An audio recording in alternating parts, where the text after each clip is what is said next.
ప్రభునందు ప్రియమైన సహోదరి సహోదరులారా, లోకరక్షకుడైన యేసుక్రీస్తు ప్రశస్తమైన నామమును బట్టి పరమగీతములు ధ్యాన వాక్య సందేశాలను వినుచున్నటువంటి మీ అందరికీ నా హృదయపూర్వకమైన శుభాభివందనములు తెలియచేయుచున్నాను. ఈ దినము మన ధ్యాన వాక్య భాగము పరిశుద్ధ గ్రంథము నుండి పరమగీతములు 1వ అధ్యాయము 3వ వాక్య భాగమును ధ్యానించేద్దాం. నీవు పూసుకొను పరిమళ తైలము సువాసన గలది, నీ పేరు పోయబడిన పరిమళ తైలముతో సమానము, కన్నికలు నిన్ను ప్రేమించుదురు. ప్రభునందు ప్రియులారా, గత నిన్నటి ఉదయకాలమందు మరి పరమగీతములు 1వ అధ్యాయము 3వ వాక్యములో ఉన్న మొదటి వాక్యమును ధ్యానం చేసి ఉన్నాం.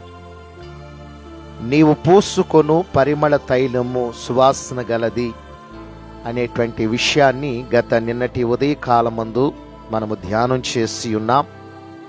ఈ దినము మన ధ్యాన వాక్యము నీ పేరు పోయబడిన పరిమళ తైలముతో సమానము అనే మాటను మనం ఈ ఉదయకాలమందు ఈ మాటను మనం ధ్యానం చేద్దాం. నీ పేరు పోయబడిన పరిమళ తైలముతో సమానము. జ్ఞాని అయిన సలోమాను మహారాజు సామెతలు గ్రంథము 22వ అధ్యాయము 1వ వాక్యములో మరి సలోమాను మహారాజు అంటాడు కదా, గొప్ప ఐశ్వర్యము కంటే మంచి పేరు కోరదగినదని మరి సలోమాను తన పుస్తకంలో రాస్తున్నాడు. ప్రసంగి గ్రంథము 7వ అధ్యాయం 1వ వాక్యంలో రాయబడి ఉన్న మాట ఏమిటంటే, సుగంధ తైలము కంటే మంచి పేరు మేలని జ్ఞాని అయిన సలోమాను చెప్తున్నాడు. ప్రియులారా, ప్రస్తుతము అనేకులు తమ తమ పేర్లను వివిధ లోహాలతోనూ ఉంగరములపై బంగారముతోనూ వ్రాయించుకొనుట మనము సమాజాల్లో కుటుంబాల్లో మనం చూస్తూనే ఉన్నాం. అయితే షూలమితి తన ప్రియుని పేరు పోయబడిన పరిమళ తైలముతో సమానమని తెలియపరుస్తూ ఉంది. ఈయన పేరులోనే పెన్నిది అనేటువంటిది మనకు కనబడతాది. కొందరివి పేరు గొప్ప ఊరు దిబ్బ అన్నట్లుగా ఉంటుంది కొంతమంది పేర్లు. కొందరివి నెయ్యి లేని నేతి బీరకాయల వలె కొంతమంది జీవితాలు ఉంటూ ఉంటాయి. మరికొందరివి ఇంటి పేరు కస్తూరి వారు గాని ఇంటిలో అంత కూడా గబ్బిలాలు నివాసం చేస్తూ గబ్బిలాలు కొంపు కొడుతూ ఉన్నట్లుగా ఉంటాయి. అయితే యేసు ప్రభు నామమైతే అది ఎలాంటి నామం అంటే సార్థకమైనటువంటి నామధేయం. ఇక్కడ సలోమాను మహారాజును షూలమితి ఏమని వర్ణిస్తూ ఉందంటే, నీ పేరు పోయబడిన పరిమళ తైలముతో సమానము అంటుంది. చూడండి, ఎవరి పేరు? జ్ఞాని అయిన సలోమానును షూలమితి వర్ణిస్తుంది. ఆ సలోమాను ఎవరో కాదు, మన ప్రభువైనటువంటి యేసుక్రీస్తు. సలోమానుకి సాదృశ్యముగా ఉన్నాడు ప్రభువైనటువంటి యేసుక్రీస్తు ఈ వాక్యములో. షూలమితి అనేటువంటి ఆ అమ్మాయి ఎవరో కాదు, సంఘములో ఉన్నటువంటి నీవు నేను మనమందరము ప్రియులారా సాదృశ్యముగా కనబడుతూ ఉన్నాము.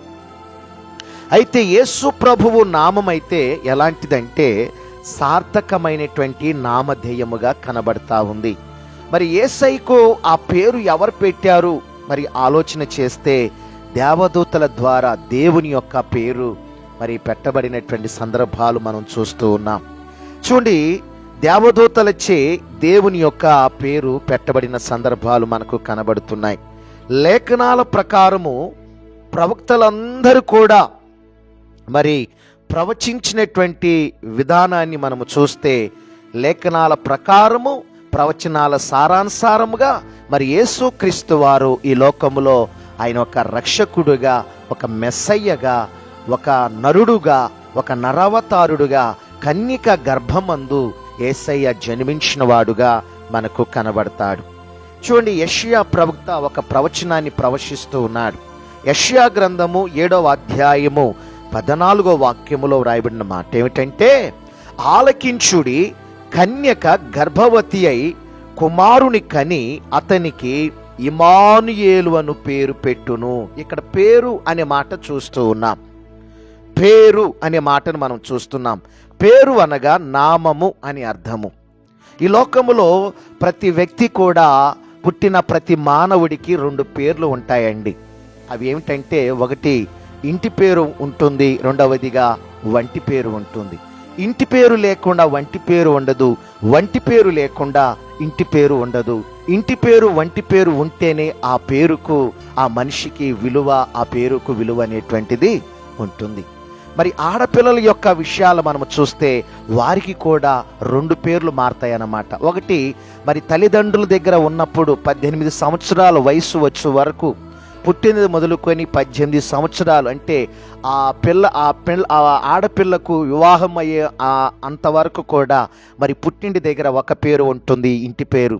మరి వివాహం చేసుకున్న తర్వాత మరి ఆమె అత్తగారింటికి వెళ్ళిన తర్వాత మరి అక్కడ పుట్టింటి పేరు మార్చబడి అత్తవారి ఇంటి యొక్క పేరు చేర్చబడుతుంది. ఈ లోకములో ప్రతి మానవుడు కూడా మరి 2 నామాలు కలిగి ఉన్నాడు. 2 పేర్లను ప్రతి మనిషి కూడా కలిగి ఉన్నవాడుగా మనం చూస్తూ ఉన్నాం. అందుకే షూలమితి అంటుంది కదా, తన ప్రియుడైన సలోమాను ఈ రీతిగా వర్ణిస్తా ఉంది. ఏమని? నీ పేరు పోయబడిన పరిమళ తైలముతో సమానమట. అందుకే యెషయా భక్తుడు ఇందాక ప్రవచించాడు కదా, యెషయా గ్రంథము 7వ అధ్యాయము మరి 14వ వాక్యములో రాయబడిన మాట ఏమిటంటే, ఆలకించుడి, కన్యక గర్భవతి అయి కుమారుని కని అతనికి ఇమ్మానుయేలు అని పేరు పెట్టును. మరియు ఆమె యొక్క కుమారుని కనును, తన ప్రజలను వారి పాపముల నుండి ఆయనే రక్షించును గనుక ఆయనకు యేసు అను పేరు పెట్టుదవనెను. ఇదిగో, కన్యక గర్భవతి అయి కుమారుని కనును, ఆయనకు ఇమ్మానుయేలు అని పేరు పెట్టుదురని ప్రభు తన ప్రవక్త ద్వారా పలికిన మాట నెరవేరునట్లు ఇదంతా కూడా దినాల్లో జరిగింది. ప్రియులారా, ఇమ్మానుయేలు అనే పేరుకు భాషాంతరమున అర్థం ఏంటంటే దేవుడు మనకు తోడు అని అర్థం. క్రీస్తు అనగా అభిషక్తుడు అని అర్థము. పిల్లారా చూడండి, మరి క్రీస్తు అనగా అభిషక్తుడు మాత్రమే కాదు, చూడండి ఇక్కడ ఇమ్మానుయేలు అనగా దేవుడు మనకు తోడై ఉండటం మాత్రమే కాదు గాని, చూడండి, పాపులను రక్షించుటకు అభిషేకించబడిన వాడే మన ప్రభువైన యేసుక్రీస్తు. చూడండి, మత్తయి సువార్త 9వ అధ్యాయము 13వ వాక్యములో మరి యేసు ప్రభుల వారు స్వయముగా ఇట్లా చెప్పాడు. ఏమని? నేను పాపులను పిలువచ్చి తిని గాని నీతిమంతుల కొరకు నేను రాలేదనిను. లూకాసు వార్త 19వ అధ్యాయము 10వ వాక్యములు మనం చూస్తే చూడండి, నశించిన దానిని వెతకి రక్షించడానికి మనుష్య కుమారుడు ఈ లోకానికి వచ్చాడట. అపోస్తుల కార్యాలు ప్రియులారా చూడండి, మనం మరి అపోస్తులైనటువంటి పౌలు యొక్క జీవితంలో మనం చూస్తే అపోస్తులైనటువంటి పౌలు అంటున్నాడు, మరి 1 తిమోతిలకు రాసిన పత్రిక 1వ అధ్యాయము మరి 15వ వాక్యములో పౌలు గారు ఇలాగ సాక్ష్యం ఇస్తున్నాడండి. ఏమంటున్నాడు? పాపులను రక్షించుటకు యేసుక్రీస్తు ఈ లోకమునకు వచ్చెను. చూడండి, యేసయ్యలో ఉన్న నామము, యేసయ్యలో ఉన్న పేరు, యేసయ్యలో ఉన్న గొప్పతనము, ఆయన పేరులో ఉన్నటువంటి విలువ, ఆయన పేరులో ఉన్నటువంటి గొప్పతనం ఏంటంటే, చూడండి, ఆయన ఈ లోకానికి ఎందుకు వచ్చాడంటే పాపులను రక్షించడానికి యేసయ్య ఈ లోకానికి వచ్చాడు. ప్రభునందు ప్రియమైన దేవుని బిడలారా చూడండి, మరి అపోస్తుల కార్యాలు 4వ అధ్యాయము 12వ వాక్యములు మనము చూస్తే అపోస్తుడనేటువంటి మరి పౌలు గారు ప్రియులారా యూదులతో ఇలాగ మాట్లాడుతూ ఉంటాడు. ఏమంటున్నాడు?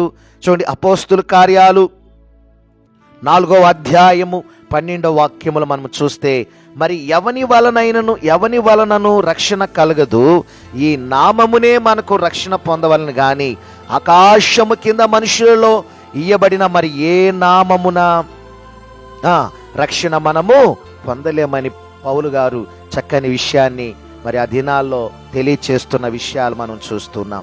యేసు ప్రభు నామము ఎలాంటిదంటే ప్రియులారా, శ్రేష్టమైనటువంటి నామము, పరిశుద్ధమైనటువంటి నామం. ఈ నామము వలనే ఆ దినాల్లో 3.5 సంవత్సరాలలో యేసయ్య సువార్త పరిచర్యలో యేసుక్రీస్తు నామము ద్వారా చూడండి కుంటి వాళ్లకు కాళ్ళు వచ్చి విడుదల పొందారండి. అపోస్తుల కార్యాలు 3వ అధ్యాయము 6వ వాక్యము నుండి 16వ వాక్యం వరకు మనం చూస్తే చూడండి, యేసుక్రీస్తు నామము ద్వారా దేవుడు ఆది అపోస్తుల ద్వారా, పేతురు యోహాను ద్వారా, యేసుక్రీస్తు ప్రభుల ద్వారా ఎంతో మంది రోగులను, ఎంతో మంది వ్యాధిగ్రస్తులను ఆయన బాగు చేసిన వాడుగా మనము చూస్తున్నాం. ఏ నామమున బాగు చేశారట? క్రీస్తు అనే నామం, యేసు అనేటువంటి నామము, రక్షకుడు అనేటువంటి నామము, అభిషక్తుడు అనేటువంటి నామము, ఇమానుయేలు అనేటువంటి నామమును బట్టి ఎందరెందరినో రోగులను దేవుడు స్వస్థపరిచాడండి. ప్రభునందు ప్రియమైన దేవుని బిడ్డలారా, చూడండి యేసయ్య నామము ఎలాంటి నామం అంటే అన్ని నామముల కన్నా ఆయన నామము పైనామము కలిగినటువంటిది. చూడండి, ఆయనది దేవతల కంటే ఎంతో శ్రేష్టమైన నామము, సకల ఆశీర్వాద స్తోత్రాలకు మించిన ఘనమైన నామము స్తుతించబడునుగాక అని చెప్పి పిల్లరా నెహెమ్యా గ్రంథము 9వ అధ్యాయము 5వ వాక్యములో కూడా మనము చూస్తున్నాం. ఈయన నామము ఎలాంటిదంటే మహోన్నతమైన నామం, పూజింపదగినటువంటి నామము, పూజకు అర్హత కలిగినటువంటి నామము, యెహోవా నామము, బలమైన దుర్గము, నీతిమంతుడు అందులోకి పరిగెత్తి ప్రియులారా సురక్షితముగా ఉంటాడు అని సామెతల గ్రంథము 18వ అధ్యాయము 10వ వాక్యములో ఆ విషయాన్ని మనం చూస్తూ ఉంటాం. యేసు నామము ప్రియులారా వినబడగానే దెయ్యాలు కూడా దినాల్లో గజగజలాడిపోతూ వణుకుతూ దెయ్యాలు పారిపోతూ ఉండేవి. కాబట్టి తైలము యొక్క నింపుదల సూచనకు ప్రియులారా, తైలము అనేటువంటిది ఆత్మ యొక్క సూచనకు ప్రియులారా, నింపుదల సూచనకు కారణంగా కనబడుతుంది.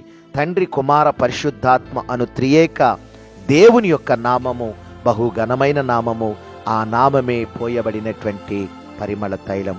అందుకే షోలమితి అంటుంది తన ప్రియుడైనటువంటి సలోమానును, నీ పేరు పోయబడిన పరిమళ తైలముతో సమానము, నీ పేరు పోయబడిన పరిమళ తైలముతో నీ పేరు సమానమని మరి షోలమితి సలోమాన్ను వర్ణిస్తూ పిల్లల పొగుడుతూ కొనియాడుతూ ఆయన ఎంతగానో ఆరాధిస్తూ ఉంది. కాబట్టి ఉదయకాల సమయంలో యేసుక్రీస్తుకున్న నామం, యేసుక్రీస్తులో ఉన్నటువంటి పేరులో ఉన్న శక్తి, ఆయన పేరులో ఉన్న మహత్యము, ఆయన పేరులో ఉన్నటువంటి బలము, ఆయన పేరులో ఉన్నటువంటి ఆరోగ్యాన్ని ఈ ఉదయకాలమందు మనము కొన్ని విషయాలు గమనించి ఉన్నాం.